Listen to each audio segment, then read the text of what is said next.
शुभम तिवारी बाबा छोड़ देनी खेसारी भैया के साथ पवन टीम में चल गई, पवन सिंह के टीम में। सच्चाई बा का पवन भैया खाती भी कंपोज अभी एक से एक बढ़ के गाना आई आप सबके बीच में, और लोकगीत हमने के बारूद बनाए कर हमार जहाँ दिल दिमाग मिला था अक्षरा जी खाती।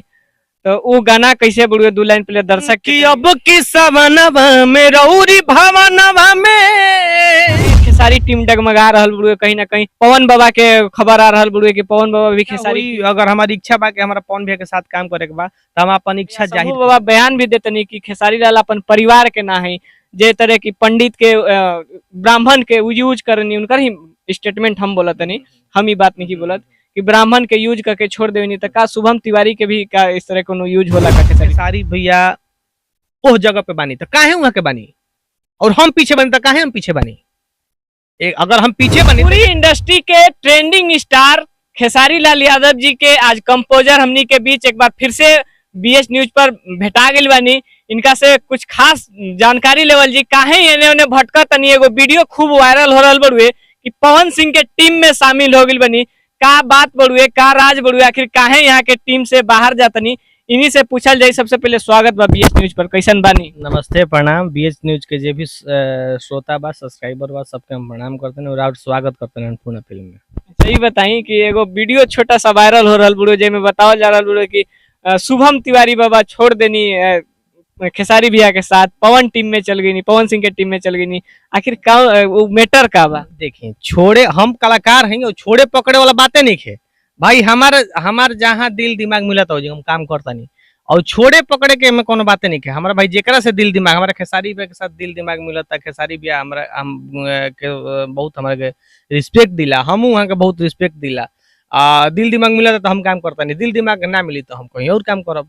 लेकिन ऐसा बात नहीं कि छोड़ले पकड़ले कहीं नहीं कि सबके काम होता। कई सच्चाई बा का पवन भैया खाती भी कंपोजिंग कैले बनी? वो हम फिल्म के गाना रहे जौन रुआ देखा नहीं, वो फिल्म के गाना रहे। हम वही घड़ी गए रही तो वीडियो ऑडियो हमारे फोटो पवन भैया के साथ वायरल भई रहे। उस स्वाभिमान हमार स्वाभिमान एगो फिल्म रहे, ओकरे हम गाना के लिए 3 गो वही घड़ी गए रहे।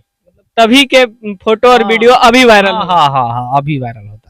चंद लोग कह रहे कि ना शुभम तिवारी बाबा छोड़ के चल गई नी खेसारी टीम से पवन भैया के टीम में, तो मतलब कहीं ना कहीं गलत? हाँ बिल्कुल गलत बात है, और छोड़े पकड़े वाला कोनो बात नहीं है। हमनी के कलाकार हैं जा, और कलाकार के भाव होला कि अपना आप के जितना जहाँ अपन आप के विस्तार कर सके, जहाँ भी हमार चीज पहुंची हो हम जरूर कोशिश करब पहुंचावे के। पवन भैया के साथ गाना आई कि ना? बिल्कुल, अगर प्रभु के इच्छा, भविष्य तक जानत नहीं है, बिल्कुल ऐसा अगर हुई तो जरूर आई। अच्छा, एगो अभी हाल फिलहाल में एगो गाना रहुआ कंपोज के लिए बनी शायद अक्षरा जी खाती, तो वो गाना कैसे बुढ़िए 2 लाइन पहले दर्शक के तनी देखी कंपोजिशन कइल हम गाना कहे बताए समझने नु। अभी ओकरा के आवे दी आई तो आ गेल बुढ़िए शायद मार्केट में। कौन गाना? ये बोलबम के ही कोनो गाना बुढ़िए एगो? ना अभी तो बोलबम वाला नहीं खेल हमार भी आए वाला बा। हाँ अभी आए हमार बोलबम जी वाला जोन गाना है वो हिंदी है, वो अभी वो हिंदी है, वो आई बहुत जल्द। अच्छा, तो खेसारी भैया के जे भी गाना आ रहा बा एकदम ट्रेंडिंग में जा रहा बुढ़िए, सब और कंपोजिशन दर्शक खूब गदगद बने।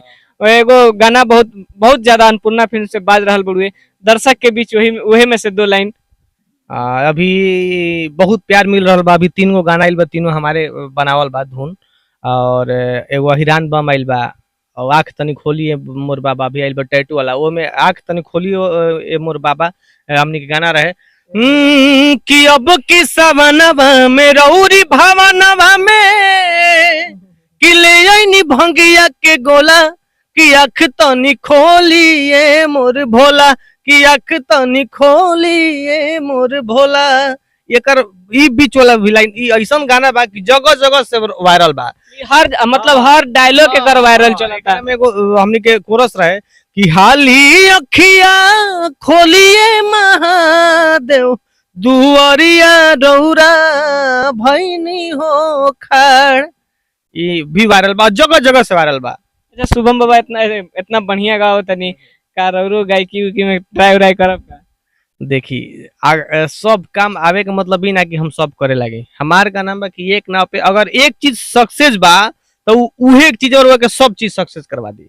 अगर हम कबो ई सोचता नहीं कबो सोचता नहीं, अगर हाँ और कुछ हम अपना संतुष्टि खातिर कुछ गाना हमार जरूर आई हम देव, कहे कि देखिए हम कंपोजर से पहले गाय के रहे, कंपोजर हम 3 साल हम हालांकि धुन बनावे के सेंस हमारे बचपने से बहुत पहले से रहे, लेकिन कंपोजर ई 2-3 साल से हम अपन नाम डाले लगनी। लेकिन ओकरा पहले हमारा गायके बने के रहे। तो बिल्कुल अगर आप लोग के इच्छा रही, अगर सबके इच्छा रही तो जरूर कुछ ना कुछ गाना आई। अच्छा ये बताई काहे खेसारी टीम डगमगा रहल बुढ़वे, कहीं ना कहीं हर जगह से वायरल चल रहल बुढ़वे। अभी पवन बाबा के खबर आ रहल बुढ़वे कि पवन बाबा भी खेसारी टीम छोड़ देले बनी। राउरो एगो खबर आवत चल रहल है कि जेकरा आप अभी पुष्टि कइनी कि ना वो गलत बुढ़वे। ऐसा काहे हो रहल बुढ़वे खेसारी बाबा के खेसारी भैया के टीम टूट रहल बुढ़वे? ना ना ना, टीम नहीं खे टूटत। देखी जेकरा जहाँ देखी सब स्वतंत्र बा, जेकरा जहाँ दिल दिमाग मिलता उ अपन ओ हिसाब से अपन काम करता। केहू देखी केहू केहू के बंधुआ नहीं खे, सब अपना मन से स्वतंत्र बा। सब जेकर जौन डिसीजन भी लेवे के बा उ भाई मान ली कि हम कुछ बननी तो हमरो तो हमें कुछ हमरो अस्तित्व रहे नु, हमू तो हमरा कुछ आवत रहे तबे तो हम कुछ बननी। ऐसे थोड़े बा हवा थोड़े कुछ फायरिंग भइल के हवा थोड़े भइल कि आइल कोनो बाहर हमरा के कंपोजर बना देलस, ऐसा कुछ ना होला। एकरा पीछे भी हमार बहुत संघर्ष रहल बा। तो जेकर जहाँ इच्छा बा अपन उ करता, और कुछ ऐसा बात नहीं के टूटत नहीं के। अब बिल्कुल और देखी गाना एजिंग सब लोग स्टारे बा। मान ली कि अगर ये मार्केट में 5 गो स्टार लोग बाड़न तो भाई सबके गाना बाजी नु, ऐसा थोड़े बा कि हमार बाजी तो होला। कबो कबो हमनी के गाना बाज जाला, कबो कोई और के बाज जाला, कबो उनकर ना बाजेला, कबो हमनी के बाज जाला। तो ई होला, ई चलत रही। अच्छा ये बताई कि का कभी शुभम तिवारी टूट के पवन सिंह के पास जा सकते हैं? ना ना, अन्नपूर्णा फिल्म में ऑफिशियली रूप से रहीला, अन्नपूर्णा फिल्म के एक पर्सनल कंपोजर के रूप में जानल जाइला। देखी हम टूट के तो बिल्कुल नहीं जाइल चाहत।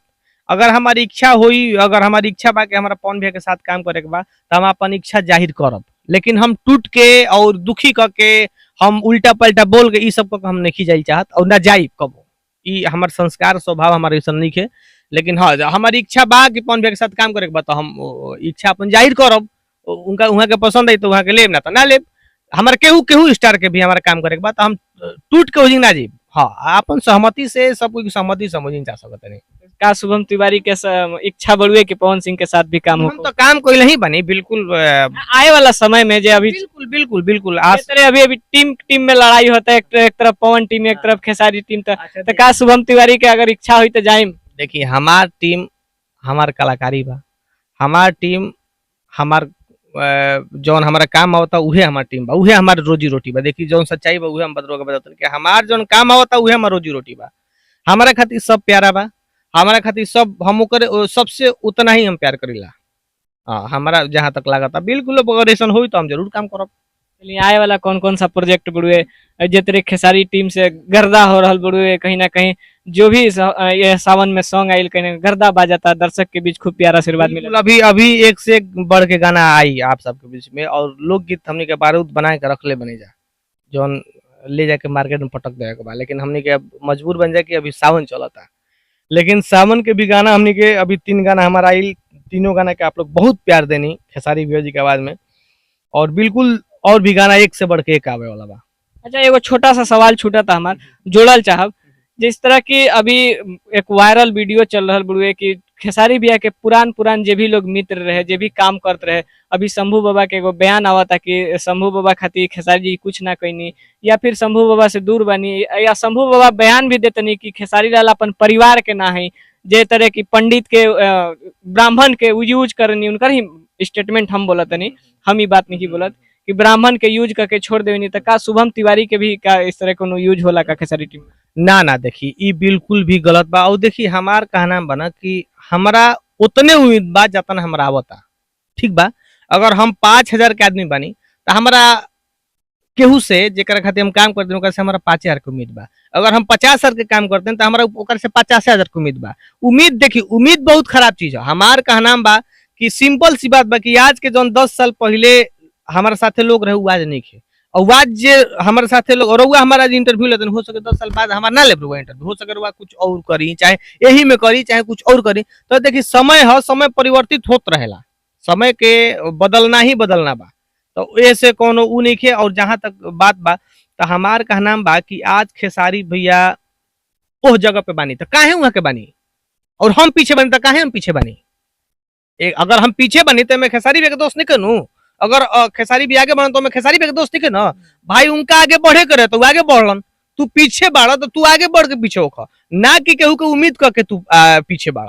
केहू से उम्मीद जौन तू उम्मीद लगेले बड़ा केहू होके, देखिए हम व्यक्तिगत वहाँ के नाम नहीं हो के हमने गुरुदेव बानी, देखिए जेकरा से तू उम्मीद लगेला उ मूर्खता का बा उम्मीद।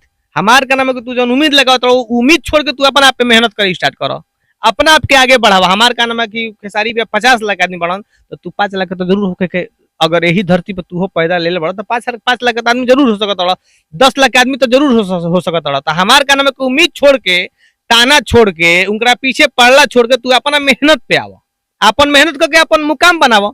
और ई बिल्कुल भी केहू महाराज सिंह का एक माई बाबू, माई और बेटा के रिश्ता बहुत बड़ा, पत्नी नहीं क्यों होता एजिंग वाली रिश्ता बहुत जगह शक के दायरा में हो सकता है, लेकिन कहना बा कि अपन वजूद अपना मेहनत से बनावा, अपन वजूद केहू के नीचे देखा के, केहू के उम्मीद अपन थोप के आगे उ ना कइल जाला। हमार का नाम कि रुआ जौन रुआ करत नहीं कि हाँ खेसारी ई कइलन उ कइलन, उ केहू के नावन ही ना भाई, उनकर मेहनत उनकर किस्मत उस जगह पे पहुंचैलस मेहनत।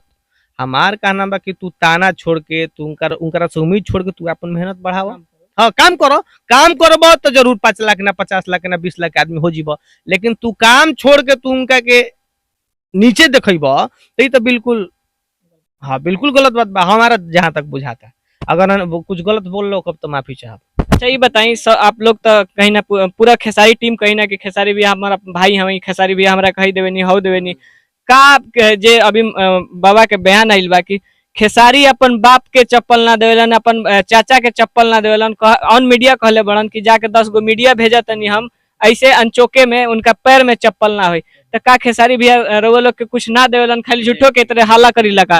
देखी फिर हम उहे रुआ से बोला तनी बात दोहरियावा तनी कि का मतलब का चाहिए हमारा का नाम बा कि मतलब का वहां के का देश हमारे नियन शुभम दे 50 गो लोग बा, मतलब तू लेल का चाहता रहो। हमार का ना बा कि तारे जौन काम आवता उ काम के तू अपन मेहनताना जौन करत उ मेहनताना तो तू ले लो, ये उतने भर के हक बा कि मतलब का लेबो। खेसारी भी करोड़पति बन तो मतलब का उनका 2 लाख रुपए 5 लाख रुपए तू काहे लेबो, मतलब तो करोड़पति तो बाटत रह तो रोड पे जी। हाँ मान के चलिए 1 मिनट बाद करोड़पति है खेसारी भी, तो मतलब का सब लोग 5-5 लाख 2-2 लाख 1 लाख 50 जरूरत तो सबके बा।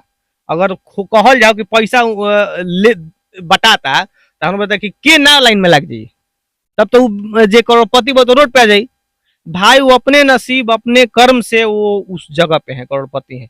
हमारा का नाम है कि हम अपने नसीब से हम करोड़पति बनेंगे, मेहनत करेंगे। हमारा का नाम है कि हमारा गाना 5000 के बाद हमारा के 5000 मिलो, हमारा का उहे चाहिए कि हम 5000 के बाद नहीं 5000 का हम गाना देता नहीं और मांगे लगी 50,000। काहे 50,000 मांगब, काहे वहां के 50,000 दे, केहू काहे दी।